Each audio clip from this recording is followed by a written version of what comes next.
Hello and welcome to exam quest IAS. आज इस video में हम नवंबर मंथ के करंट अफेयर्स डिस्कस करने वाले हैं। ये जो नवंबर मंथ के करंट अफेयर्स है ये हम कुछ पार्ट्स में डिस्कस करेंगे। मतलब डिफरेंट डिफरेंट वीडियोस आएंगी और उसमें हम ये करंट अफेयर्स डिस्कस करेंगे। ठीक है। साथ में वीडियो का फॉर्मेट ये रहने वाला है कि हम डिफरेंट डिफरेंट सब्जेक्ट्स के कुछ पीसेस ऑफ न्यूज कवर करते चलेंगे। जैसे फॉर एग्जांपल इस वीडियो की अगर मैं बात करूं तो इसमें एनवायरनमेंट की 3 न्यूज है, साथ में पॉलिटी की 2 है, देन मैंने एक स्कीम कवर की है और एक एक ऐसी प्लेस जो न्यूज में बनी हुई है। ठीक है। सो इन दिस वे ना तो आपको सारी स्कीम्स एक साथ करनी पड़ेगी और ना ही प्लेसेस इन न्यूज। एक एक वीडियो में हम पीस बाय पीस कवर करते चलेंगे। लास्ट में ऐसे ओवरवेलमिंग नहीं होता है, ये इसका फायदा रहेगा। ठीक है। So without any further adieu let's get started. So our very first news is bioluminescence. Chennai के ईस्ट कोस्ट रोड बीच में बायोल्यूमिनेसेंस देखी गई थी। क्या होती है बायोल्यूमिनेसेंस, लेट्स डिस्कस। ठीक है। सबसे पहले तो क्या है, ये है एक enzymatic reaction. Enzymatic reaction as in कि कोई एक कंपाउंड है, उसकी वो किसी एंजाइम की हेल्प से ऑक्सीडाइज होता है और कोई एक कंपाउंड बनाता है जो कि लाइट एमिट करता है। तो इन दिस वे बायोल्यूमिनेसेंस क्या हुई, ये एक प्रॉपर्टी है ऑर्गेनिजम्स की जिससे कि वो लाइट एमिट करते हैं। ठीक है।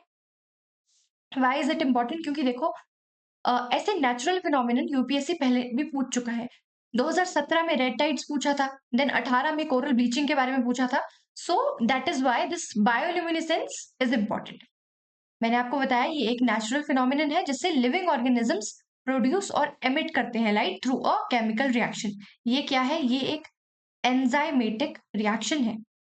कौन सा एंजाइम इन्वॉल्व है इसमें, लूसीफरेज कंपाउंड है लूसीफरेज। ये है एक सबस्ट्रेट। सबस्ट्रेट क्या होता है, सबस्ट्रेट होता है जिस कंपाउंड के सरफेस पे रिएक्शन हो रहा है। जैसे फॉर एग्जांपल अगर हम अपने स्टमक की बात करें तो हमारे स्टमक में प्रोटीन का ब्रेकडाउन होता है। हमें पता है ये बात कि प्रोटीन का ब्रेकडाउन हमारे स्टमक में होता है। किसकी हेल्प से होता है, पेप्सिन की हेल्प से होता है। पेप्सिन एक एंजाइम है जिसकी हेल्प से होता है। तो इस यहाँ पे सबस्ट्रेट क्या हुआ, प्रोटीन। क्योंकि प्रोटीन का ब्रेकडाउन होना है पेप्सिन की हेल्प से। किसके सरफेस पे काम हो रहा है, जो ये टूटने का काम हो रहा है किसके सरफेस पे हो रहा है, प्रोटीन के सरफेस पे। तो जैसे ये एक सबस्ट्रेट है, सिमिलरली यहाँ पे क्या सबस्ट्रेट है, लूसीफरेज एंजाइम है लूसीफरीन। इसको ऑक्सीडाइज होना है और बनाना है ऑक्सी लूसीफरीन। ये एक इनएक्टिव कंपाउंड है और साथ में ये कोल्ड लाइट एमिट करता है। ठीक है। एंजाइम ये एंजाइमेटिक रिएक्शन समझ में आया। ये यूजुअली होता है नाइट में, क्योंकि देखो ये जो डाइनोफ्लेजिलेट्स हैं, अभी मैं बताती हूँ कि कौन कौन से ऑर्गेनिज्म में ये प्रॉपर्टी पोजेस करते हैं, ये वाली प्रॉपर्टी। बट जो डाइनोफ्लेजिलेट्स हैं उनमें होता है something called circadian cycle. Circadian cycle क्या होता है, हम में भी होता है ये 24 आवर साइकिल। जैसे हम जब हम ह्यूमंस की अपनी बात करें तो हमारे एक सर्काडियन साइकिल है, क्या है, जैसे ही 9 बजने लगते हैं हमारी मेलाटोनिन की जो प्रोडक्शन है बॉडी में वो ज्यादा हो जाती है, हमारा टेम्परेचर लो होने लगता है। सो मेलाटोनिन की प्रोडक्शन की वजह से हमें नींद आने लगती है। तो ऐसे ही कुछ सिमिलर टाइप के चेंजेस इन डाइनोफ्लैजिलेट्स में भी होते हैं जिसकी वजह से ये रिएक्शन इनमें हो पाता है। ये जो लूसीफरेज का ऑक्सीडाइज होना इन द प्रेजेंस ऑफ लूसीफरिन। ठीक है। तो ये सर्काडियन साइकिल की वजह से ये मेनली कब होता है, एट नाइट ओनली। आगे लिख रहे हैं that it is common in marine animals and rare in land. Marine में there is a phylum ctenophora. Ctenophora phylum में कौन आते हैं, आई होप आपको पता होगा that there is a animalia kingdom, plantae kingdom है, एनिमीलिया किंगडम है और उसी में वेरियस फाइलम्स होते हैं। तो एक फाइलम है जिसका नाम है टेनोफोरा। अगर ये ऑर्गेनिजम्स जो हैं जो हम अभी डिस्कस करेंगे, इनके अलावा अगर फाइलम ब्रॉडली लिख दिया जाए क्वेश्चन में कि जो फाइलम टेनोफोरा के ऑर्गेनिजम्स होते हैं उनमें मेनली बायोल्यूमिनेसेंस की प्रॉपर्टी होती है, तो ये करेक्ट होगा। ये टेनोफोरा फाइलम आप याद रखेंगे। इसमें आते क्या है, मरीन इन्वर्टिब्रेट्स। आई होप आपको इन्वर्टिब्रेट्स पता होगा। इन्वर्टिब्रेट्स होते हैं जिनमें, अगर कॉमन भाषा में हम बोले तो जिनमें बैकबोन नहीं है। जो बैकबोन पोजेस नहीं करते ऑर्गेनिजम्स उनको हम कहते हैं इन्वर्टिब्रेट्स। तो जितने भी मरीन इन्वर्टिब्रेट्स हैं उनमें ये फिनोमिनन काफी ज्यादा कॉमन है। ठीक है, ये नाम हम देख लेते हैं, bacteria, algae, jellyfish, worms, crustacean, sea stars, sharks. और अगर लैंड की बात करें तो अभी रिसेंटली ही मशरूम में ये डिस्कवर हुआ है कि मशरूम्स कुछ होती हैं जो ग्रीन लाइट एमिट करती हैं। ग्रीन लाइट एमिट करने वाली मशरूम्स की स्पीशीज डिस्कवर हुई हैं जो एक तरह से बायोल्यूमिनेसेंस की प्रॉपर्टी है उनकी। और साथ में फायरफ्लाइज, जुगनू आपने देखे होंगे, बहुत कॉमन है। जुगनू होते हैं जो, वो भी लाइट एमिट करते हैं। तो दीज आर द ऑर्गेनिजम्स जो बायोल्यूमिनेसेंस की प्रॉपर्टी एग्जिबिट करते हैं। कौन कौन से हैं एक बार फिर से देख लेते हैं, bacteria, algae, jellyfish, worms, crustaceans, sea stars, sharks. हो सकता है कि क्वेश्चन फ्रेम हो और ये कुछ ऑर्गेनिजम्स के नाम आए और आपको आइडेंटिफाई करने को कहें कि किस में बायोल्यूमिनेसेंस की प्रॉपर्टी होती है, तो उसमें आप मशरूम और फायरफ्लाइज भी याद रखेंगे, क्योंकि मरीन में तो ये कॉमन है लेकिन लैंड में इन्हीं दो ऑर्गेनिजम्स में मेनली देखा जाता है। ठीक है, फाइलम मैंने आपको बता दिया ब्रॉडली। अगर फाइलम की बात करें तो वो है ctenophora. Pattern of wind and temperature of ocean determine occurrence. Temperature of ocean अगर ज्यादा है, जैसे अगर वार्म क्लाइमेट है, वार्म क्लाइमेट इनको बहुत सूट करता है। वार्म क्लाइमेट जब होता है, वार्म वेदर कंडीशंस जब होती है तो बायोल्यूमिनेसेंस बहुत ज्यादा बढ़ जाती है। इसीलिए कहते हैं कि ये है एक इंडिकेटर ऑफ क्लाइमेट चेंज। ये जो आर्टिकल इंडियन एक्सप्रेस में पब्लिश हुआ था जहां से मैंने ये न्यूज ली है, उसमें यही था कि it is an indicator of climate change. Warm weather conditions हो रही है, टेम्परेचर बढ़ रहा है, ग्लोबल वार्मिंग हो रही है, सी जो सी लेवल भी, मतलब सी सरफेस वार्म हो रहा है। अब क्योंकि इन्हें वार्म वेदर कंडीशंस मिल रही है तो ये जो रिएक्शन है ये और ज्यादा होगा, और ज्यादा बायोल्यूमिनेसेंस हमें देखने को मिलेगी, है ना, यही होगा ना। अब व्हाई इज इट हार्मफुल?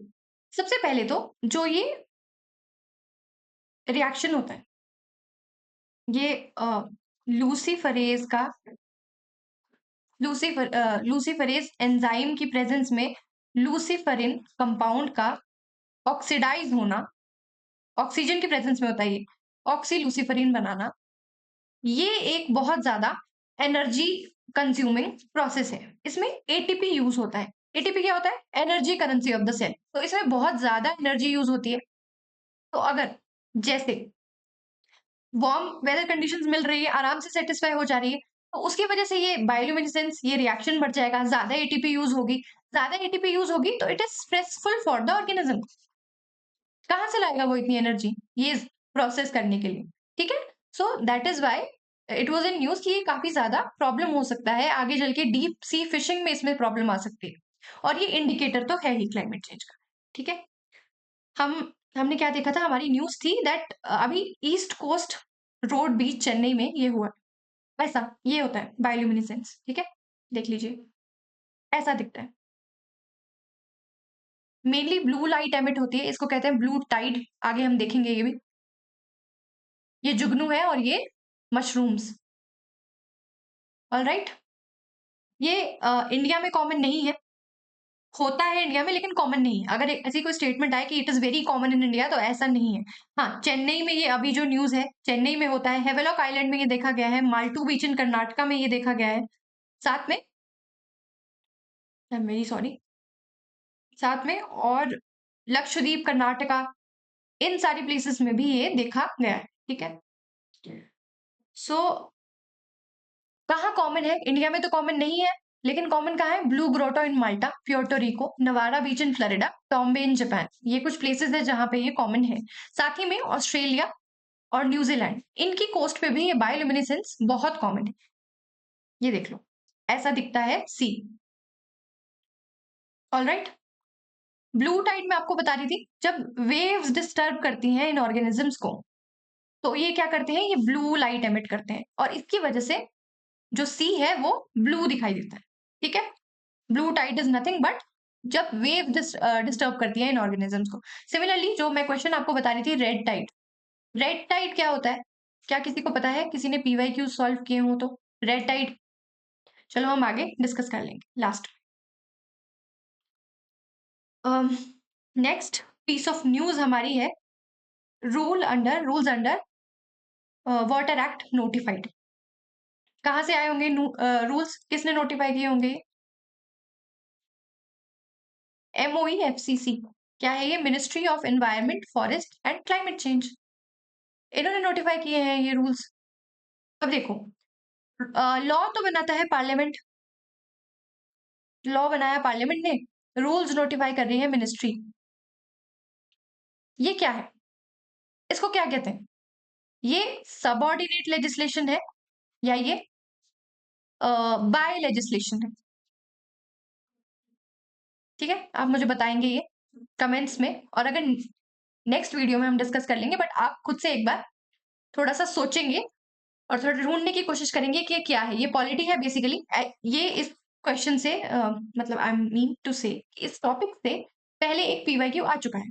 ठीक है, कि ये बायलॉज क्या होते हैं, सबऑर्डिनेट लेजिस्लेशन क्या होती है, तो एक बार आप पढ़ेंगे। ठीक है, हमारी न्यूज क्या थी?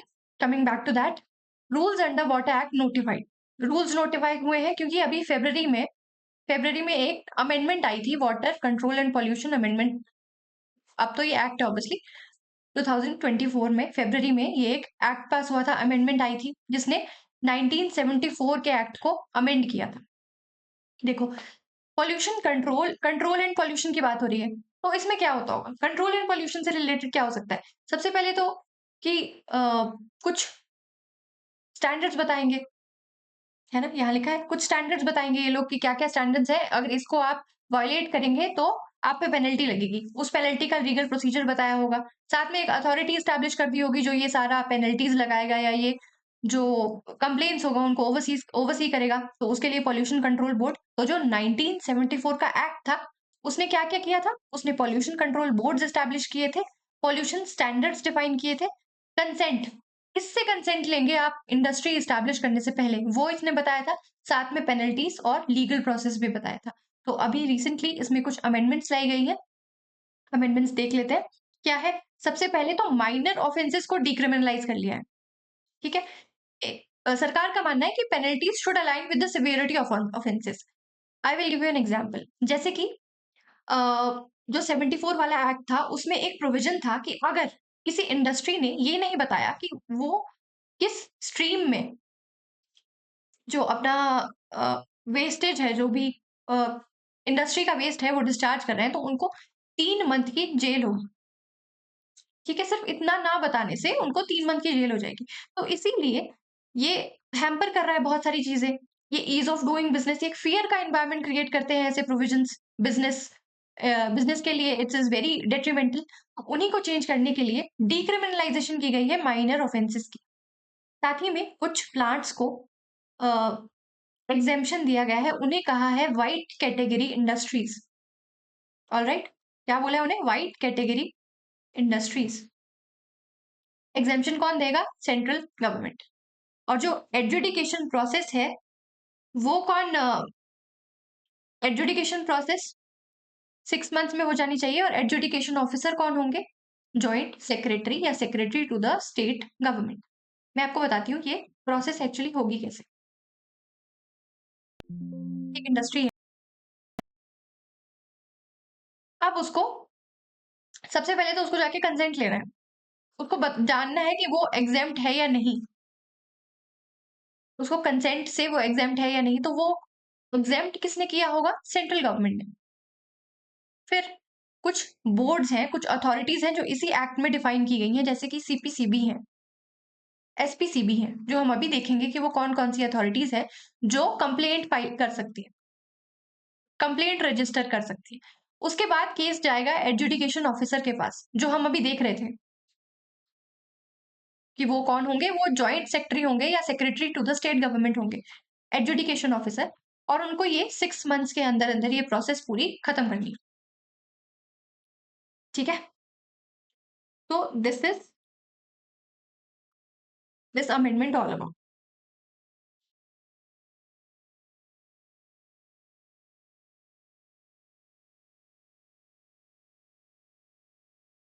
ठीक है, एग्जेम्पशन देगा सेंट्रल गवर्नमेंट। और इसकी नीड क्या थी? जो मैंने आपको बताया कि 3 मंथ की इम्प्रिजनमेंट दी जाती थी पेटी इश्यूज के लिए, या फिर ease of doing business was hampered. तो इसके लिए कुछ अमेंडमेंट्स लाई गई हैं, जो अमेंडमेंट्स हमने देख लिए वो प्रोविजंस। रूल्स क्या क्या आ गए हैं? सबसे पहले तो कुछ न्यू पेनल्टीज इंट्रोड्यूस की गई हैं और procedure for inquiry and penalties, जैसे उसमें वाटर एक्ट जो 1974 वाला था उसमें एक डिटेल प्रोसीजर दिया गया था। इसमें क्योंकि न्यू पेनल्टीज आई हैं तो उनके लिए नया इंक्वायरी और पेनल्टी का प्रोसीजर दिया गया है। और साथ ही में shift from criminal cases to civil penalties, penalties नहीं, यहाँ होगा proceedings. I am very sorry, यहाँ होगा प्रोसीडिंग्स। क्या मतलब है इसका? क्रिमिनल केसेस होता है जिसमें कि आपने कुछ क्राइम किया है और आपको पनिशमेंट दी जाएगी। Civil on the other hand होता है डिस्प्यूट रेजोल्यूशन, कोई डिस्प्यूट है दो पार्टीज के बीच में और उसको सॉल्व करना है। तो what government is striving to do is कि एक बिजनेस एनवायरनमेंट क्रिएट किया जाए जो ये अगर वायलेशन कोई होता भी है तो आप पे पेनल्टीज लगेंगी, आपको डायरेक्टली जेल में नहीं डाला जाएगा, फाइन लगेंगे, पेनल्टीज लगेंगी। एक तरह से डिस्प्यूट रेजोल्यूशन की तरह इसको ट्रीट किया जाएगा। आप एक लीगल काउंसिल, अगर आप कोई इंडस्ट्री है, आपके अगेंस्ट कोई कंप्लेंट फाइल की गई है तो आप एक लीगल काउंसिल हायर कर सकते हैं और साथ ही में it will be treated as a dispute, जिसमें एडजुडिकेशन ऑफिसर जो होंगे वो फैसला सुनाएंगे। एडजुडिकेशन ऑफिसर होता क्या है? एडजुडिकेशन ऑफिसर एक ऐसा आदमी है जो मतलब ही विल एक्ट लाइक अ जज, जो कि निर्णय देगा या रूलिंग अपनी देगा, वो होगा एडजुडिकेशन ऑफिसर। ठीक है। साथ ही में empowerment of pollution control authorities, CPCB, SPCB, pollution control committees और इंटीग्रेटेड रीजनल ऑफिसर्स, ये सब लोग हैं जो कि कंप्लेंट रजिस्टर कर सकते हैं या कंप्लेंट फाइल करेंगे। ये देखेंगे कि कोई वायलेशन हो रहा है, this particular industry is making this particular कोई पेनल्टी उन पे इम्पोज की जाएगी, उन पे इंक्वायरी होगी। ठीक है। तो बर्डन ऑफ प्रूफ मेनली किस पे रहता है? अगर सिविल प्रोसीडिंग्स होती है ना तो जो विक्टिम है उस पे थोड़ा बर्डन ऑफ प्रूफ कम हो जाता है, जिसके अगेंस्ट कंप्लेंट फाइल की गई है उसके उस पे बर्डन ऑफ प्रूफ थोड़ा कम रहता है as compare to criminal cases. तो वही है, बस बिजनेस एनवायरनमेंट क्रिएट करने की बात हो रही है और साथ में एनवायरनमेंट को भी बचाया जा सके साथ साथ। Role and responsibilities of the adjudication officers, overseeing complaints, issuing notices, conducting inquiries, और ये सारी प्रोसेस 6 मंथ्स के अंदर अंदर कंप्लीट हो जाए, ऐसा कोशिश किया जा रहा है। ठीक है। Let's move to our next piece of news, reverse development in jelly fishes.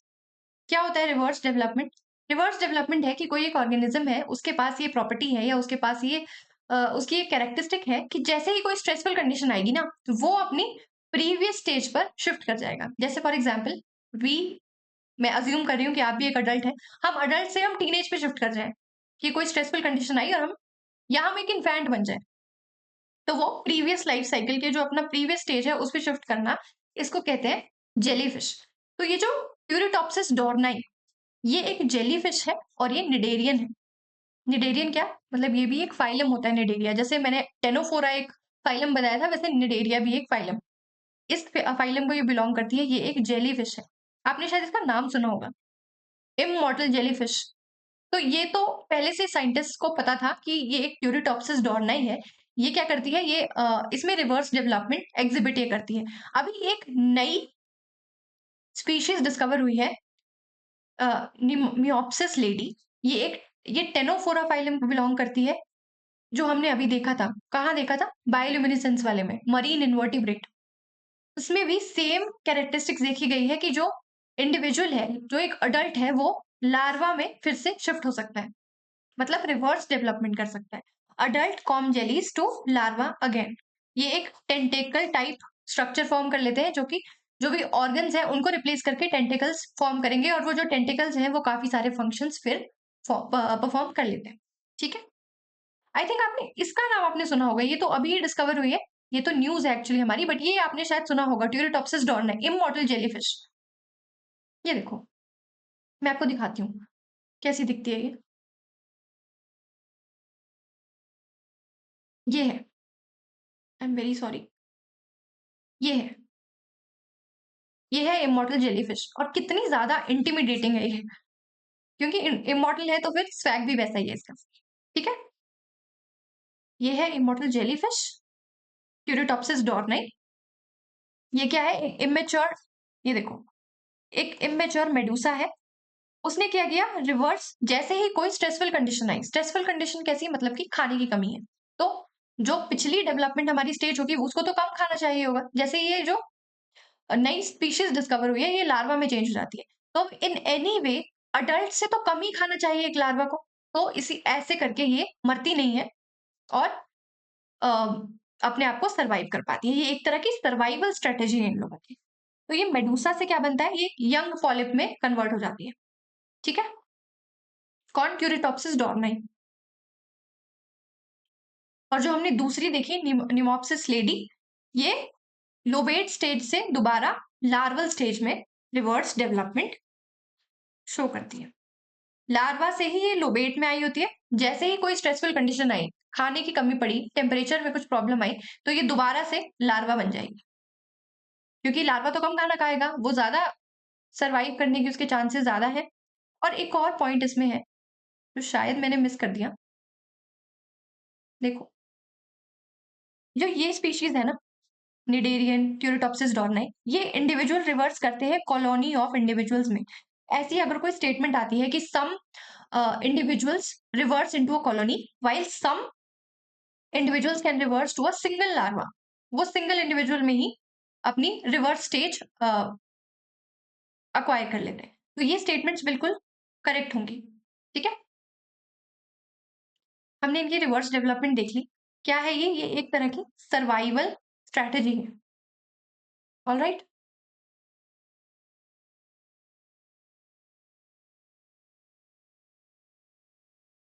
अब इसका इकोलॉजिकल इम्पैक्ट क्या है, ये हाईली इन्वेजिव है। क्यों, हम कह रहे हैं कि ये इमॉर्टल है। वाई इमॉर्टल, क्योंकि जैसे ही कोई स्ट्रेसफुल कंडीशन आती है तो ऑर्गेनिज्म की डेथ हो जाती है, वो कोप अप नहीं कर पाता। तो ये लोग तो क्या कर रहे हैं, ये रिवर्स डेवलपमेंट कर ले रहे हैं। तो इसका मतलब ये इमॉर्टल, इमॉर्टल एज इन कि ऐसा नहीं कि वे कभी मरेंगे ही नहीं। ऑब्वियसली इनके प्रेडेटर्स होंगे, प्रेडेटर्स होंगे, या इनको कोई बीमारी हो सकती है, तो ये आ, उसकी वजह से मर सकते हैं। बट देन इसकी वजह से रिवर्स डेवलपमेंट एग्जिबिट करने की वजह से ये हाईली इन्वेजिव है, इनकी पॉपुलेशन ज्यादा नंबर में होती है कंपैरेटिवली। ठीक है, ये जो न्यूज है इससे हमें क्या पता चल रहा है कि रिवर्स डेवलपमेंट नॉन निडेरियंस में भी होती है। क्योंकि पहले इट वाज एस्टैब्लिश कि निडेरियंस में ही सिर्फ ये जो रिवर्स डेवलपमेंट होती है ये होती है। अब नॉन निडेरियंस में भी होती है। क्या, कौन से में, टेनोफोरा, फाइलम टेनोफोरा का ऑर्गेनिज्म मिला है। इसका फ्यूचर प्रोस्पेक्ट क्या है, ह्यूमन सेल्स में। देखो, जैसे जैसे हमारी एज बढ़ती है, हमारे अंदर डीजनरेटिव चेंजेस आते हैं। जो भी सेल्स की जो प्लास्टिसिटी होती है वो खत्म होती जाती है। उसकी वजह से हम एजिंग हमारी थोड़ी ज्यादा पेनफुल होती है। तो अगर किसी तरह से इनके सेल्स को यूज करके या इनकी जो ये कैरेक्टरिस्टिक है इसको मॉडिफाई करके अगर हम ह्यूमंस में ये रिवर्स डेवलपमेंट वाली कैरेक्टरिस्टिक ला पाए, तो इससे क्या होगा, एटलीस्ट जो डेथ है वो लेस पेनफुल होगी। ऑब्वियसली हम कंप्लीटली इवेड तो नहीं कर सकते, बट लेस पेनफुल होगी। अगर सेल्स में डीजेनरेटिव चेंजेस को रिवर्स कर दिया जाए तो थोड़ी लेस पेनफुल डेथ होगी। ठीक है, आई होप आपको समझ आई होगी। नेक्स्ट हमारा जो पीस ऑफ न्यूज है वो है about minority status case of Aligarh Muslim university. काफी ज्यादा चर्चा में था ये, और अभी रिसेंटली इसकी जजमेंट आई है। क्या पता चल गया है कि एएमयू को माइनॉरिटी स्टेटस मिला कि नहीं? नहीं, ऐसा कुछ नहीं हुआ है। 7 जज बेंच बैठी थी, कॉन्स्टिट्यूशनल बेंच थी। By the way, constitutional bench क्या होता है, कितने कितने जजेस होते हैं इसमें? एटलीस्ट 5। कौन कॉन्स्टिट्यूट करता है, president of India? No, CJI. CJI constitute करते हैं कोई सब्सटैंशियल क्वेश्चन ऑफ लॉ, उससे उसको डील करने के लिए सीजेआई एक कॉन्स्टिट्यूशनल बेंच को केस रेफर करते हैं। जैसे इस केस में अलीगढ़ मुस्लिम यूनिवर्सिटी है, उसको माइनॉरिटी स्टेटस दिया जाना चाहिए या नहीं, इसके लिए ये डिसाइड करने के लिए ये बेंच कॉन्स्टिट्यूट किया गया। इन्होंने क्या किया, 4-3 की जजमेंट आई है। इन्होंने कहा कि एक होलिस्टिक और रियलिस्टिक टेस्ट हम दे रहे हैं जिससे कि माइनॉरिटी कैरेक्टर, किसी भी इंस्टीट्यूशन के माइनॉरिटी कैरेक्टर को हम आइडेंटिफाई कर पाएंगे। ठीक है, सबसे पहले तो अब देखते हैं माइनॉरिटी कैरेक्टर इतना इंपॉर्टेंट क्यों है, क्यों इतनी ज्यादा वो हल्ला हो रहा है इसके लिए, माइनॉरिटी कैरेक्टर पाने के लिए। क्या है, सबसे पहले तो आर्टिकल 30 में माइनॉरिटी कम्युनिटी के को सेफगार्ड्स दिए गए हैं। आर्टिकल 29 एंड 30 दोनों जो एजुकेशनल और कल्चरल राइट्स हैं, एजुकेशनल और कल्चरल राइट्स हैं, उनकी बात करता है माइनॉरिटी के। माइनॉरिटी कौन कौन सी है, रिलीजियस और लिंग्विस्टिक, लैंग्वेज और रिलीजियस, एथनिक नहीं है। ये एक प्रीवियस ईयर क्वेश्चन भी है कि क्या एथनिक माइनॉरिटीज भी है? नहीं, सिर्फ रिलीजियस और लिंग्विस्टिक माइनॉरिटीज की बात करते हैं। आर्टिकल 30 क्लॉज 1 इनको राइट देता है कि आप इस्टेब्लिश और एडमिनिस्टर कर सकते हैं एजुकेशनल इंस्टीट्यूशंस। ठीक है, साथ ही में article 30 clause 1 sub clause A, fixation of amount for acquisition of property. अगर गवर्नमेंट कोई माइनॉरिटी एजुकेशनल इंस्टीट्यूशन का लैंड अक्वायर करती है तो उनको कंपनसेशन देना पड़ता है। दो ही जगह ऐसी है, दो ही, एक तो एग्रीकल्चरल लैंड अगर एक्विजिशन हो रही है या फिर माइनॉरिटी एजुकेशनल इंस्टीट्यूशन का, तो इससे वो फिक्स हुआ है कि कितना अमाउंट दिया जाएगा। ठीक है, ये याद रखेंगे आप कि 44th कॉन्स्टिट्यूशनल अमेंडमेंट एक्ट के बाद राइट टू प्रॉपर्टी अब डिलीट कर दिया गया था। सो अभी कंपनसेशन देना भी सब केसेस में जरूरी नहीं है, सिर्फ अगर एग्रीकल्चरल लैंड कन्फिस्केट किया जाता है या फिर माइनॉरिटी एजुकेशनल इंस्टीट्यूशंस का लैंड कॉन्फिस्केट कर रहे हैं तो कंपनसेशन देना जरूरी है। ठीक है, next is article 30 clause 2, government should not discriminate while giving aid. किसी माइनॉरिटी एजुकेशनल इंस्टीट्यूशन को एड देते हुए जो गवर्नमेंट है वो डिस्क्रिमिनेट नहीं कर सकती। अब माइनॉरिटी स्टेटस का फायदा क्या है? हमें पता चल गया कि आर्टिकल 30 से मिल रहा है ये माइनॉरिटी स्टेटस। क्या क्या फायदा हो रहा है? सबसे पहले तो आर्टिकल 15 क्लॉज 5 इनको एग्जेम्पशन मिलती है कि आपको SC ST के लिए सीट्स रिजर्व नहीं करनी। सभी एजुकेशनल इंस्टीट्यूशंस में SC ST के लिए 25% सीट्स रिजर्व कर दी जाती है ना। इनफैक्ट प्राइवेट इंस्टीट्यूशंस में भी जो माइनॉरिटी स्टेटस जिनको मिला हुआ है उनको नहीं करना। ये क्या कर सकते हैं कि 50% तक की अपनी सीट्स रिजर्व कर सकते हैं अपनी माइनॉरिटी कम्युनिटी के लिए। इनफैक्ट यही केस था जो ये अलीगढ़ मुस्लिम यूनिवर्सिटी है, इन्होंने किसी मेडिकल कोर्स में, मेडिकल के PG कोर्स में आई थिंक 50% सीट्स रिजर्व कर दी गई थी माइनॉरिटी कम्युनिटी के लिए। तो उसी के बाद 2005 में एक्चुअली हुआ था और 2005 में फिर ये केस कोर्ट में गया था कि वेदर, क्योंकि ये तो चलो आगे डिस्कस करेंगे कि AMU का केस क्या है, बट ये ऐसा, ये आप प्रोविजन याद रखेंगे कि they can reserve seats for minority up 50%। Also 15(5) वाले एग्जामेशन याद रखेंगे और इनको greater autonomy in administration and recruitment process. Obviously इनको जो सेट स्टैंडर्ड्स हैं वो फॉलो करने होते हैं, but still they have greater autonomy when it comes to administration and recruitment. जो भी ये अपना स्टाफ रिक्रूट करेंगे उसमें इनके पास थोड़ी ऑटोनॉमी ज्यादा। ठीक है, अब इस जजमेंट से क्या आया है? इन्होंने दिया है 2-fold टेस्ट। ये कहा गया, सुप्रीम कोर्ट ने कहा कि आप दो क्राइटेरियाज देखेंगे, एक तो एस्टेब्लिशमेंट, दूसरा एडमिनिस्ट्रेशन। कैसे? कि आप देखेंगे कि जब ये जो पर्टिकुलर माइनॉरिटी एजुकेशनल इंस्टीट्यूशन है ये जब इस्टेब्लिश हुआ था ना, तो इसके ओरिजिन में कम्युनिटी कौन सी इन्वॉल्व थी, उनका पर्पस क्या था और उनका आइडियल क्या था बिहाइंड एस्टेब्लिशिंग दिस। और ये आप कैसे पता करेंगे? आप देखेंगे लेटर्स, उस टाइम के जो लेटर्स हैं, या उन्होंने कोई कम्युनिकेशन की है अथॉरिटीज के साथ या अथॉरिटीज ने उनको कोई इंस्ट्रक्शन दी है, तो उससे आप देखकर बताएंगे कि क्या ये माइनॉरिटी के लिए ही, किसी एक पर्टिकुलर माइनॉरिटी को केटर करने के लिए ये इंस्टीट्यूशन बनाया गया था या नहीं। ठीक है, तो इस्टेब्लिशमेंट में देखेंगे क्या पर्पस, आइडियल, और साथ में क्या एक पर्टिकुलर कम्युनिटी इन्वॉल्व थी इस एजुकेशनल इंस्टीट्यूशन को इस्टेब्लिश करने में। ठीक है, दूसरा है एडमिनिस्ट्रेशन। जो एडमिनिस्ट्रेशन है ना, उसमें जरूरी होना चाहिए कि जब वो इस्टेब्लिश हुआ था, ये इस्टेब्लिशमेंट के टाइम की ही बात हो रही है, जब इस्टेब्लिश हुआ था तो वो इंटरेस्ट ऑफ कम्युनिटी, जिस कम्युनिटी के लिए वो इस्टेब्लिश किया था, ये उसी के इंटरेस्ट को दर्शाता था। कैसे? जैसे कि फॉर एग्जाम्पल अपनी ही कम्युनिटी के लोगों को रिजर्वेशन दिया गया था, या ऐसा कहा गया था कि इतने % लोग इसी पर्टिकुलर कम्युनिटी के होंगे, या उनको कोई फीस में रिबेट दिया गया था। ऐसा कुछ अगर था, अगर उसके एडमिनिस्ट्रेशन से पता चल रहा है कि हाँ, ये दोनों, अगर ये दोनों टेस्ट वो पास कर रहा है, उसके एडमिनिस्ट्रेशन से भी पता चल रहा है, उसकी एस्टैब्लिशमेंट भी एक पर्टिकुलर कम्युनिटी ने की है, अपनी ही कम्युनिटी की बेटरमेंट के लिए की है, तो ये माइनॉरिटी एजुकेशनल इंस्टीट्यूशन का जो स्टेटस है वो मिल जाएगा।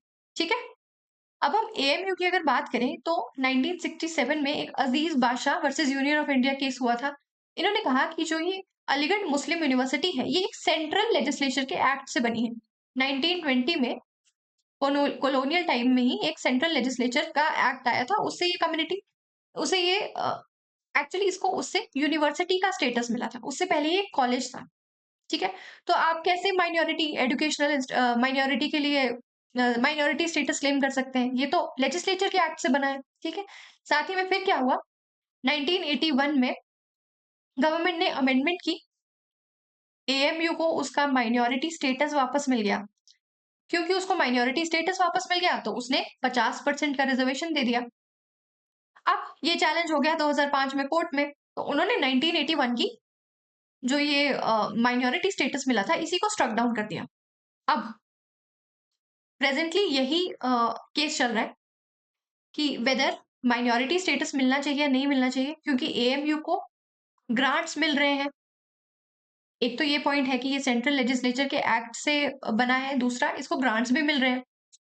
ऑल्दो हमारे लिए ये इंपॉर्टेंट नहीं है कि एएमयू को स्टेटस मिलेगा या नहीं मिलेगा, बट आप ये टू फोल्ड टेस्ट याद रखेंगे। साथ में आप याद रखेंगे कि फायदा क्या होता है। आप याद रखेंगे कि आर्टिकल 15 क्लॉज 5 में एग्जेम्पशन मिलता है। जो एजुकेशनल इंस्टीट्यूशंस हैं उसमें एससी एसटी को रिजर्वेशन नहीं देना पड़ रहा, 50% सीट्स रिजर्व कर सकते हैं, साथ में greater autonomy in administration and recruitment. और साथ में आप एक चीज और याद रखेंगे कि आर्टिकल 30 से माइनॉरिटी एजुकेशनल इंस्टीट्यूशंस को ये राइट मिलता है, ठीक है? अलीगढ़ मुस्लिम यूनिवर्सिटी की हिस्ट्री भी हमारे लिए थोड़ी इंपॉर्टेंट है। ये 1875 में as Anglo Oriental College establish हुआ था। वही मैं कह रही थी कि 1920 में ये यूनिवर्सिटी बनी थी, उससे पहले ये कॉलेज था। जो सर सैयद अहमद खान थे, वो इंस्ट्रूमेंटल थे, उनका काफी ज्यादा योगदान था इस कॉलेज को एस्टेब्लिश करने में। एक्चुअली आफ्टर 1857 के रिवोल्ट के बाद ब्रिटिशर्स ने थोड़ा एलिनिएट करना शुरू कर दिया था मुस्लिम्स को। तो Sir Syed Ahmad Khan, he was an intellectual, उन्होंने कहा कि rather than getting involve in all of this, ये रेवोल्यूशनरी एक्टिविटीज में इन्वॉल्व होने से अच्छा है कि हम पहले अपने कम्युनिटी पे थोड़ा काम करें। हम भी जो ये गवर्नमेंट में हमारा भी रिप्रेजेंटेशन हो, गवर्नमेंट जॉब्स में हमारा भी रिप्रेजेंटेशन हो, हम भी थोड़े पढ़े लिखे हो, ठीक है? तो इसके लिए इन्होंने अपनी ही कम्युनिटी के लिए ये 1875 में ये एंग्लो ओरिएंटल कॉलेज एस्टैब्लिश किया था। बट एक पॉइंट और भी है कि ऐसा नहीं था कि इसमें सिर्फ मुस्लिम्स पढ़ते थे, इसमें बाकी धर्म के लोग भी पढ़ते थे शुरू से, ठीक है?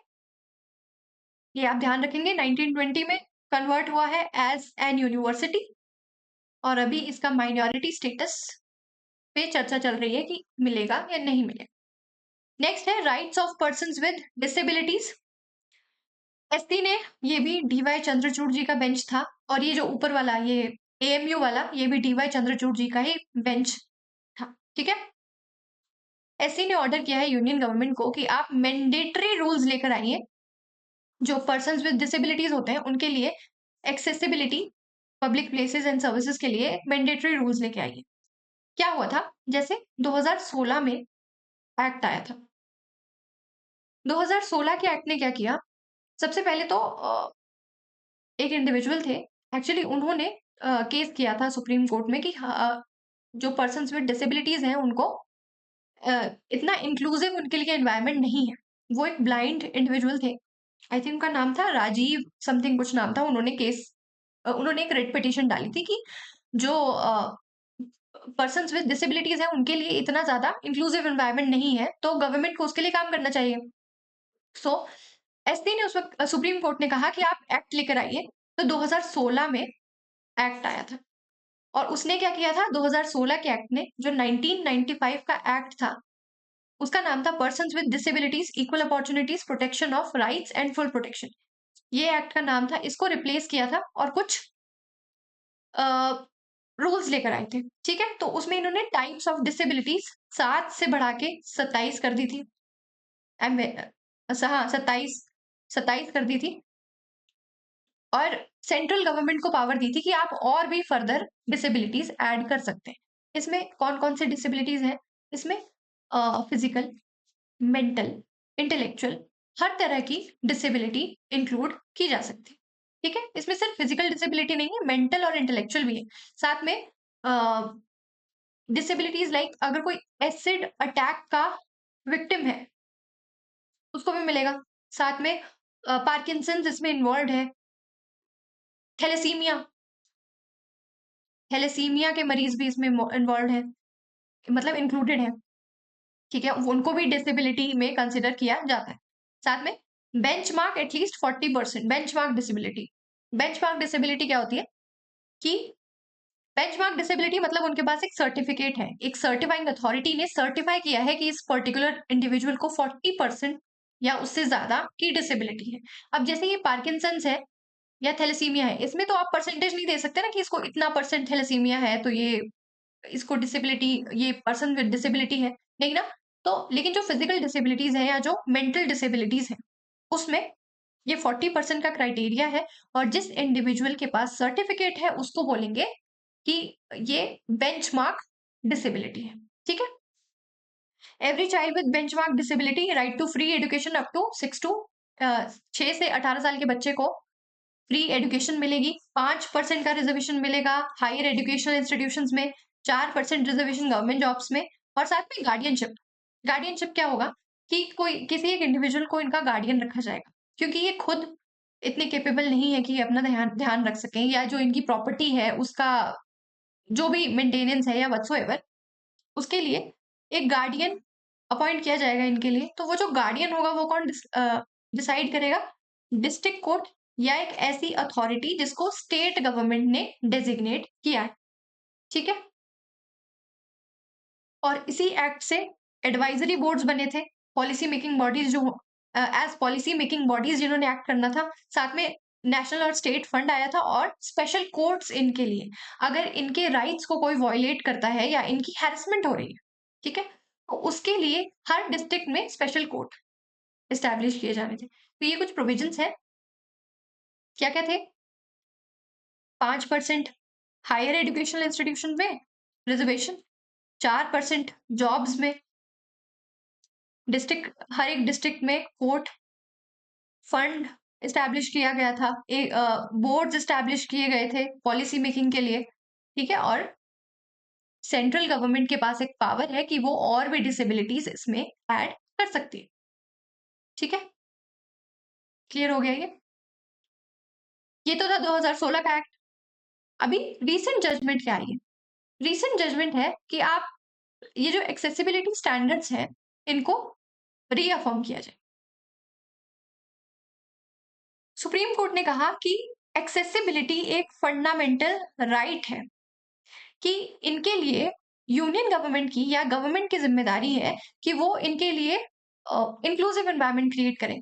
जैसे फॉर एग्जांपल अगर आपको याद हो तो आई थिंक इन 2019 या 2020 में एक मनी ऐप आई थी आरबीआई की, एक एसएमएस ऐप थी। उससे क्या था, जो ये ब्लाइंड लोग थे उनके लिए ये ऐप थी। वो इसमें वाइब्रेशंस भी थी, मतलब ये नोट आइडेंटिफायर का काम करती थी। जैसे कोई भी पर्टिकुलर एक नोट है उसको आइडेंटिफाई करेगी, ऐप से स्कैन करेंगे उससे वो बता देगी, वो बोल के भी बता देगी कि कितने रुपए का नोट है, और साथ में वाइब्रेशन भी होगी कि 100 रुपए का है तो इतनी वाइब्रेशन, समथिंग लाइक दैट। तो ये डेफ और जो ब्लाइंड लोग थे उनको केटर करती थी। ठीक है, साथ ही में जैसे कुछ साइन बोर्ड्स लगे होते हैं रोड के पास, साइन बोर्ड्स लगे होते हैं तो वो ब्रेल में भी होने चाहिए, ब्रेल लिपि में होने चाहिए ताकि ये लोग भी कर सके। या जो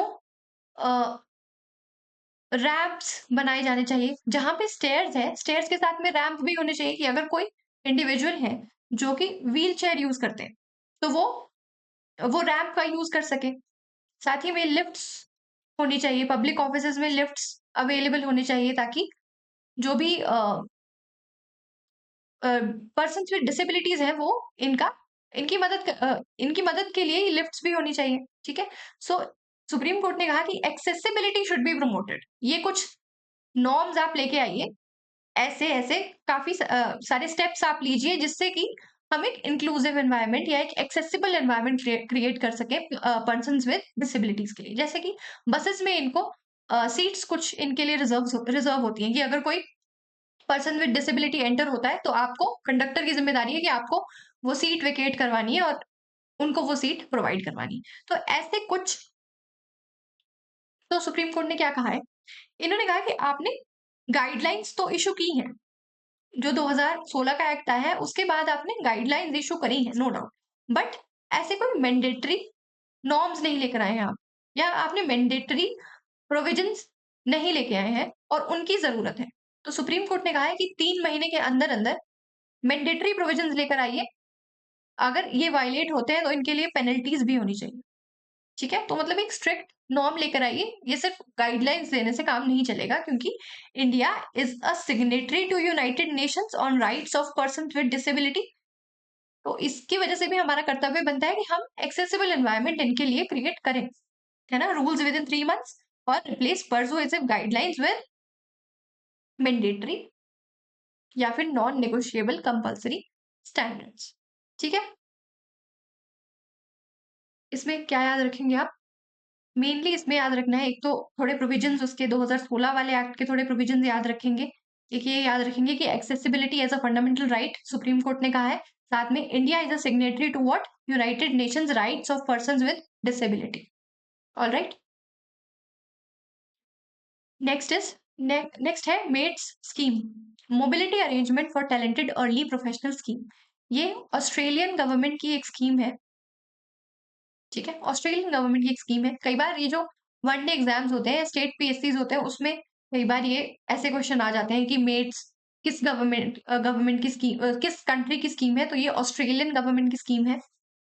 क्या है इसमें, इसमें 2 साल का वीजा दिया जाएगा फ्रेश ग्रेजुएट्स को, जिनकी एज 30 साल से कम है। फ्रेश ग्रेजुएट्स एज इन कि जैसे इसका जो पोर्टल है वो दिसंबर 2024 से शुरू हो रहा है, तो अगर आपने दिसंबर 2022 के बाद कि आपकी ग्रेजुएशन कंप्लीट हुई है, तो आप इस वीजा के लिए अप्लाई कर सकते हैं। किन किन डोमेन में या किन किन एरियाज में या किन किन स्ट्रीम्स में, agricultural artificial intelligence, agricultural technology, financial technology या इंफॉर्मेशन एंड कम्युनिकेशन टेक्नोलॉजी, इन डोमेन्स में या इन फील्ड्स में अगर आपकी ग्रेजुएशन है, तो आप इस पर्टिकुलर वीजा के लिए अप्लाई कर सकते हैं। 2 साल तक का वीजा मिलेगा।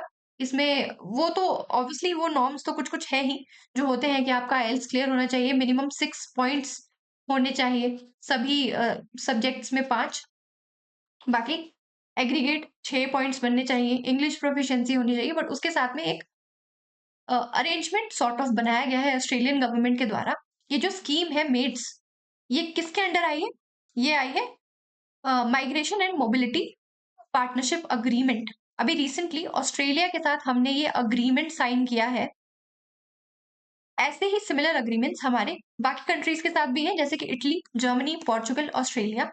ठीक है, तो अगर ऐसी कोई स्टेटमेंट आती है कि ऑस्ट्रेलिया के साथ हुआ है, पहला नहीं है, सिमिलर अग्रीमेंट्स बाकी कंट्रीज के साथ भी है। ये होता क्या है, ये बायलेटरल फ्रेमवर्क होता है, टू वे माइग्रेशन फैसिलिटेट करता है बिटवीन टू कंट्रीज। मतलब कि क्योंकि ये अग्रीमेंट हमने साइन किया है, तो अब इंडिविजुअल जो इंडियन इंडिविजुअल्स हैं वो ऑस्ट्रेलिया के लिए वीजा अप्लाई कर सकते हैं, work visa. Similarly and vice versa, Australia वाले भी इंडिया आ सकते हैं। और जो ये बाकी कंट्रीज हैं, इंडिया, जर्मनी, पोर्चुगल, ऑस्ट्रेलिया, इनके साथ भी हमारे सिमिलर अग्रीमेंट्स हैं। देखो होता क्या है ना, एक ब्रॉड फ्रेमवर्क होता है लेबर मोबिलिटी अग्रीमेंट, उसमें सब कुछ इंक्लूड होता है, पीपल, गुड्स, सर्विसेज, मतलब कि टू वे माइग्रेशन, लोगों का भी, गुड्स का भी, सर्विसेज का भी, उसको हम कहेंगे labour mobility agreement. All right, इसके अंडर आता है ये migration and mobility partnership agreement और साथ में लेबर मोबिलिटी पार्टनरशिप अग्रीमेंट। अब इनमें क्या फर्क है, मैं आपको एक देखो, सबसे पहले ड्यूरिंग 1980s हमारा जो ये गल्फ कंट्रीज थी, इनके साथ एक लेबर मैन पावर अग्रीमेंट होता था। ये क्या, वहां पे एज अ लेबर, क्योंकि वहां लेबर की शॉर्टेज थी, तो गल्फ कंट्रीज में इंडिया से लोग जाते थे वहां काम करने के लिए। तो लेबर मैन पावर अग्रीमेंट क्या था, ये एक वन में मोबिलिटी को फैसिलिटेट करता था गल्फ कंट्रीज और साथ कंट्रीज लाइक जॉर्डन, उनके साथ हमारा ये अग्रीमेंट था कि यहाँ का जो सिटीजन है वो वहां आ सकते हैं और वहां पे काम कर सकते हैं। ठीक है, बट ना तो ये उनकी सोशल सिक्योरिटी को केटर करता था ये अग्रीमेंट। और साथ ही में जैसे-जैसे टाइम बीता, अब सिर्फ लेबर नहीं है हमारे यहाँ स्किल्ड लेबर है। हम चाहते हैं कि हम एजुकेशन के लिए वहाँ जाएँ, ट्रेनिंग के लिए वहाँ जाएँ, सर्टिफ़िकेशन के लिए वहाँ जाएँ, तो उसके लिए सेपरेट तरह के एग्रीमेंट्स आए। तो ये जो लेबर मैन पावर एग्रीमेंट था, जो कि एक वन में मोबिलिटी फैसिलिटेट करता था, इसको रिप्लेस किया गया विथ एग्रीमेंट्स लाइक एमएमपीए एंड एलएमपीए। देखो, एमएमपीए की हमने अभी-अभी बात की। एलएमपीए में क्या है, इसमें वोकेशनल ट्रेनिंग का, ये हमारा जापान के साथ है। इसमें एक तो वोकेशनल ट्रेनिंग का एक कंपोनेंट एडेड है, साथ में सर्टिफिकेशन, स्किल डेवलपमेंट, इस तरह के कुछ कंपोनेंट्स इसमें एडेड है। ये कंट्रीज क्यों करते हैं हमारे साथ ऐसे अग्रीमेंट्स? क्योंकि देखो, इनके पॉपुलेशन यहाँ कम है, पॉपुलेशन का क्राइसिस है। इटली, जर्मनी, जापान, इनके पास लेबर फोर्स की कमी है, तो वो इंडिया से लेबर फोर्स अट्रैक्ट करने के लिए इस तरह के अग्रीमेंट्स किए जाते हैं। ठीक है, आप याद रखेंगे, migration and mobility partnership agreement और एलएमपीए, लेबर मोबिलिटी पार्टनरशिप अग्रीमेंट। ये थोड़ा, ये कॉम्प्रिहेंसिव है in terms of what, in terms of कि इसमें स्टूडेंट्स भी जा सकते हैं, प्रोफेशनल्स जा सकते हैं, या फिर नॉर्मल इंडिविजुअल्स भी जा सकते हैं। ठीक है, और जो ये एलएमपी है, इसमें इसमें है components like vocational training, certification, skill development. Alright, साथ ही में अभी आपने कुछ टाइम पहले न्यूज में चल रहा था एक G2G अग्रीमेंट, किस कंट्री के साथ था? इसराइल। इसराइल के साथ किया था। इसमें स्किल्ड कंस्ट्रक्शन वर्कर्स की उनको जरूरत थी, तो उन्होंने ये अग्रीमेंट हमारे साथ किया। ठीक है, तो ऐसे ही लेबर फोर्स को अट्रैक्ट करने के लिए ऐसे इस तरह के अग्रीमेंट्स ये जो डेवलप्ड कंट्रीज हैं ये करती हैं। और इंडियंस को क्या फायदा है कि एक तो हमें एक्सपोजर मिलता है, एक्सपीरियंस हमारा एनरिच होता है, और साथ में एम्प्लॉयमेंट इशू जो हमारे इंडिया में है उसको भी थोड़ा ये केटर करती है। Next is Lake करीबा।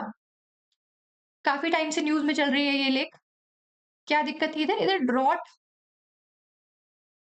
की ड्रॉट के इश्यूज है। अम, पहले भी जब एलनीना, कुछ टाइम पहले न्यूज आई थी कि एलनीना की वजह से यहाँ का जो वॉल्यूम है वो बहुत ज्यादा डिक्रीज हुआ है, और अभी भी नवंबर में ये न्यूज में है इसी वजह से, क्योंकि यहाँ पे ड्रॉट की वजह से जो यहाँ पे पानी है वो बहुत कम हो चुका है। ठीक है, लेक करीबा कहाँ है ये? सेंट्रल अफ्रीका में, along the border of Zambia and Zimbabwe. Central Africa में है, बॉर्डर फॉर्म करती है बिटवीन जाम्बिया एंड जिम्बाब्वे। ये world's largest man made lake है बाय वॉल्यूम। ऑलराइट, तो वर्ल्ड्स लार्जेस्ट है और ड्रॉट की वजह से इसमें पानी कम हो रहा है, तो ऑब्वियसली बहुत ज्यादा प्रॉब्लमेटिक है। और साथ में जो कंट्रीज है जाम्बिया एंड जिम्बाब्वे, यहाँ पे हाइड्रो इलेक्ट्रिक, मतलब ये इलेक्ट्रिसिटी सप्लाई करती है इन जगहों को, इन दोनों कंट्रीज को, तो इसकी वजह से भी ये काफी ज्यादा डेट्रीमेंटल है इन दोनों कंट्रीज के लिए, इस पर्टिकुलर लेक का सूखना। ठीक है, ये बनी कैसे है? जम्बेजी रिवर को डैम किया गया है करीबा गॉर्ज में। मतलब कि इसका स्रोत क्या है या सोर्स क्या है? Zambezi river. इसमें काफी सारे, ये एनकम्पास करती है काफी सारे आइलैंड्स भी, जैसे कि चेते आइलैंड या स्पर्विंग आइलैंड। ये कुछ याद रखेंगे अगर वर्ड एसोसिएशन का क्वेश्चन आता है कि कहाँ है चेते आइलैंड, स्पर्विंग आइलैंड, या फिर लेक करीबा कहाँ है? सेंट्रल अफ्रीका में है। जो ये पर्टिकुलर लेक है ये जाम्बिया और जिम्बाब्वे की बॉर्डर फॉर्म करती है। ये जो चेते आइलैंड है ना, ये काफी इंपॉर्टेंट है इन टर्म्स ऑफ बायोडाइवर्सिटी। यहाँ पे जो अफ्रीकन एलिफेंट्स होते हैं ना, वहां की सिंगल लार्जेस्ट पॉपुलेशन, वहां की single largest population of elephants यहाँ पाई जाती है चेते आइलैंड में। ठीक है, सो उस रिगार्ड में ये थोड़ा इंपॉर्टेंट है। ये देखो, चेते सफारी एरिया, ये this is Zambia and this is Zimbabwe. Alright, Lake Kariba दिमाग में रखेंगे। ये कुछ एक नेशनल पार्क है यहाँ, इसके आसपास की कुछ लोकेशंस है, ऑल दो इतनी इंपॉर्टेंट नहीं है। एक चेते आइलैंड आप ध्यान से याद रखेंगे, और साथ में लेक करीबा याद रखेंगे कि बॉर्डर बना रही है जाम्बिया जिम्बाब्वे के बीच में। और सोर्स क्या है? Zambezi river, largest man made lake है in terms of volume. All right, तो आज इतना ही रखते हैं, बाकी की न्यूज अगले वीडियो में डिस्कस कर लेंगे। क्विकली एक बार थोड़ा सा रिवाइज कर लेते हैं कि हमने पढ़ा क्या आज। ठीक है, कुछ क्वेश्चन जो मैंने पूछे हैं आपसे इन बिटवीन, एक वो बायो लेजिस्लेशन, सबऑर्डिनेट लेजिस्लेशन वाला, वो आप कमेंट्स में बताएंगे मुझे, और अगर नहीं आएगा तो anyway we will discuss it in the next lecture. Alright, कौन सा हमने सबसे पहली न्यूज पढ़ी थी? बायोल्यूमिनेसेंस वाली। बायोल्यूमिनेसेंस वाली कौन से फाइलम कौन सा था? टेनोफोरा। मेरे साथ साथ रिवाइज करने की कोशिश करो जो जो याद आ रहा है। एंजाइम था लूसीफरेज, ज्यादातर रात में होता था ये, एट नाइट, एट नाइट ज्यादा विजिबल है। वार्म वेदर कंडीशंस इसको बहुत ज्यादा फैसिलिटेट करते हैं, और इंडिकेटर है क्लाइमेट चेंज का। ठीक है, बायोल्यूमिनेसेंस हमने पढ़ा था, साथ में हमने वाटर एक्ट देखा था। वाटर एक्ट के कुछ प्रोविजंस देखे थे 1974 में, देखा था, उससे सीपीसीबी एसपीसीबी आए थे, एस्टैब्लिश हुए थे, कुछ पेनल्टीज उन्होंने बताई थी, पर वो अभी प्रेजेंट टाइम के साथ अलाइन नहीं करती थी, तो उसके लिए अभी 2024 में उसमें अमेंडमेंट आई थी, और उसी के रूल्स नोटिफाई हुए थे जो हमने देखे थे। इसमें क्या थी? एग्जेम्पशन कौन देता था? एग्जेम्पशन वाला पॉइंट इंपॉर्टेंट है, कौन दे रहा था? Central government. Central government exemption दे रही थी व्हाइट कैटेगरी इंडस्ट्रीज को। व्हाइट कैटेगरी इंडस्ट्रीज कौन आइडेंटिफाई कर रहा था? ये। साथ में इसमें एक और पॉइंट है, जो ये एसपीसीबी है ना, स्टेट पॉल्यूशन कंट्रोल बोर्ड्स, इनके जो चेयरमैन नियुक्त किए जाएंगे, अपॉइंट किए जाएंगे, वो भी सेंट्रल गवर्नमेंट की गाइडलाइंस पर अपॉइंट होंगे। ठीक है, ये भी एक पॉइंट था, although not very important but still central government exemption देगा, और यही सब था, और कुछ मिस कर रहे हैं हम लोग? और क्या पॉइंट था इसमें? हाँ, कुछ क्रिमिनल से सिविल में शिफ्ट हो रहे, सिविल प्रोसीडिंग्स में डिस्प्यूट रिजोल्यूशन की तरफ ज्यादा ध्यान है। एडजुडिकेशन ऑफिसर कौन होंगे? जॉइंट सेक्रेटरी या फिर secretary to the state government. 6 months के अंदर अंदर प्रोसेस पूरी कंप्लीट करेंगे। ये ये कुछ अथॉरिटीज बताई थी, जो कि इनको एम्पावर किया था एक्ट ने, इनको कुछ पावर्स दी गई थी कि आप एक्शन ले सकते हैं, कंप्लेंट फाइल कर सकते हैं, ये सब, और उन कंप्लेंट्स को ओवरसी करेंगे एडजुडिकेशन ऑफिसर, और अपना फैसला सुनाएंगे। उसके बाद हमने हमने एक एएमयू वाला पढ़ा था, अलीगढ़ मुस्लिम यूनिवर्सिटी का हमने पढ़ा था, 1875 में स्टैब्लिश हुई थी, 1920 में यूनिवर्सिटी स्टेटस मिल गया था। अभी माइनॉरिटी स्टेटस की बात चल रही थी, माइनॉरिटी एजुकेशनल इंस्टीट्यूशन है या नहीं, कौन से आर्टिकल से ये आता है? आर्टिकल 30। हमने 30 क्लॉज 1 क्लॉज ए पढ़ा था, कंपनसेशन वाला, कि कंपनसेशन कितना दिया जाएगा, और 30 क्लॉज 2 हमने पढ़ा था। साथ में हमने एग्जेम्पशंस पढ़ी थी, आर्टिकल 15(5) में एसपी एसटी को रिजर्व करने से एग्जेम्पशन है, साथ में 50% माइनॉरिटी के लिए रिजर्व कर सकते हैं सीट्स, और एडमिनिस्ट्रेशन एंड रिक्रूटमेंट में काफी ज्यादा ऑटोनॉमी थी इनके पास। हमने 2 स्पीशीज पढ़ी थी जिनमें रिवर्स डेवलपमेंट होता था, एक निडेरियन थी, एक टेनोफोरा थी, है ना, एक निडेरियन थी, एक टेनोफोरा था। रिवर्स डेवलपमेंट क्या होती है? प्रीवियस स्टेज पर शिफ्ट हो जाना। ये एक तरह की सर्वाइवल स्ट्रेटेजी थी। इससे हमें क्या पता चला था कि नॉन निडेरियंस में भी रिवर्स डेवलपमेंट होती है। ठीक है, और और कौन सा पढ़ा हमने? और हमने एक लेक करीबा पढ़ी अभी रिसेंटली, जाम्बिया और जिम्बाब्वे के बीच में बॉर्डर बनाती थी, लार्जेस्ट मैन मेड रिजर्वायर है, जाम्बेजी रिवर से का इसका पानी आता है। पानी का सोर्स क्या था? Zambezi river, mouth of Zambezi river. और क्या बोल रही हूँ मैं? हाँ, हमने एक मेथ्स स्कीम पढ़ी ऑस्ट्रेलिया की, इसमें हमने काफी सारे अरेंजमेंट्स देखे। हमने पढ़ा लेबर मोबिलिटी अग्रीमेंट्स होते हैं, जिसमें migration and mobility partnership agreement होता है, लेबर मोबिलिटी पार्टनरशिप अग्रीमेंट होता है, ये हमारा जापान के साथ है, और ये हमारा है with countries like Italy, Japan, sorry Italy, Germany. अभी रिसेंटली ऑस्ट्रेलिया के साथ किया है, तो वो मेड स्कीम लेके आए हैं, वीजा स्कीम है, जिससे जो इंडियंस है वो कहाँ जा सकते हैं? ऑस्ट्रेलिया, वीजा के लिए। ठीक है, आई होप सब कुछ रिवाइज कर लिया हमने।